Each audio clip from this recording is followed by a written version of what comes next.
हरतालिका व्रतकथा. एके दिवशी शंकर पार्वती कैलास पर्वतावर बसली होती. पार्वतीने शंकराला विचारलं, महाराज, सर्व व्रतात चांगलं असं व्रत कोणते? श्रम थोडे आणि फळ पुष्कळ असं एखादं व्रत असलं तर मला सांगा. मी कोणत्या पुण्याईनं आपले पदरी पडले हेही मला सांगा. तेव्हा शंकर म्हणाले, जसा नक्षत्रात चंद्रश्रेष्ठ, ग्रहात सूर्यश्रेष्ठ, 4 वर्णात ब्राह्मण श्रेष्ठ, देवात विष्णुश्रेष्ठ, नद्यात गंगा श्रेष्ठ, त्याप्रमाणे हरतालिका हे व्रत सर्वात श्रेष्ठ आहे. ते तुला सांगतो.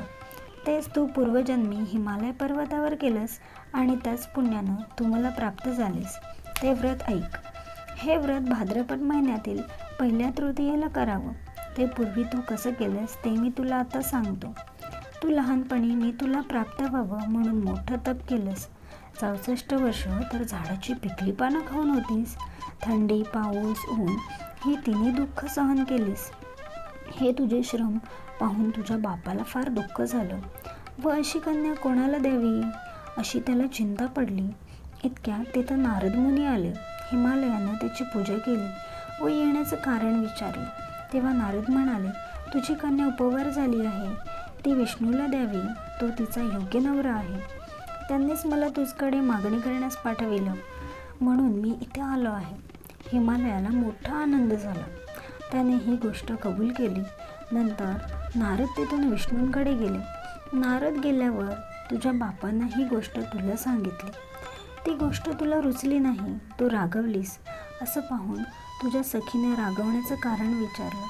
तेव्हा तू तिला सांगितलेस, महादेवा वाचून मला दुसरा पती करायचा नाही असा माझा निश्चय आहे. असं असून माझ्या बाबांनं मला विष्णूला देण्याचं कबूल केलं आहे. ह्याला काय उपाय करावा? मग तुला तुझ्या सखीनं एका घोर अरण्यात नेलं.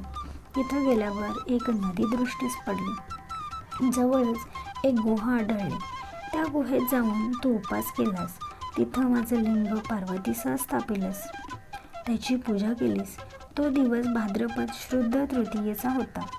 रात्री जागरण केलंस. त्या पुण्यानं इथलं माझं आसन हललं. नंतर मी तिथं आलो. तुला दर्शन दिलं आणि वर मागण्यास सांगितलं. तू म्हणाली, तुम्ही माझे पती व्हावं याशिवाय दुसरी इच्छा नाही. नंतर ती गोष्ट मी मान्य केली. मी गुप्त झालो. पुढे दुसऱ्या दिवशी ती व्रतपूजा विसर्जन केलीस. मैत्रिणीसह त्याचं पारणं केलंस. इतक्यात तुझा बाप तिथं आला. त्यानं तुला इकडं पळून येण्याचं कारण विचारलं. मग तू सर्व हकीकत सांगितलीस. पुढे त्यानं तुला मलाच देण्याचं वचन दिलं. तुला घेऊन घरी गेला.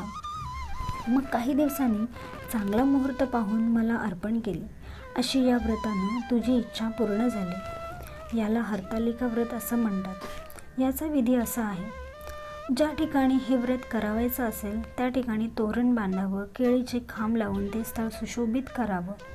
पुढे रांगोळी घालून पार्वतीसह महादेवाचं लिंग स्थापन करावं.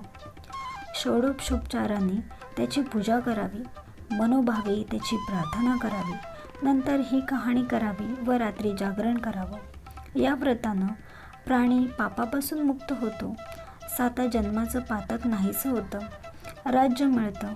स्त्रियांचं सौभाग्य वाढतं. कहाणी ऐकल्यावर सुवासिनींना यथाशक्ती वाण द्यावं. दुसऱ्या दिवशी उत्तरपूजा करावी आणि व्रताचं विसर्जन करावं. ही 60 उत्तराची कहाणी 5 उत्तरी, देवाब्राह्मणांचे 7 द्वारी, गायीचे गोठी, पिंपळाचे पारी, सुफळ संपूर्ण.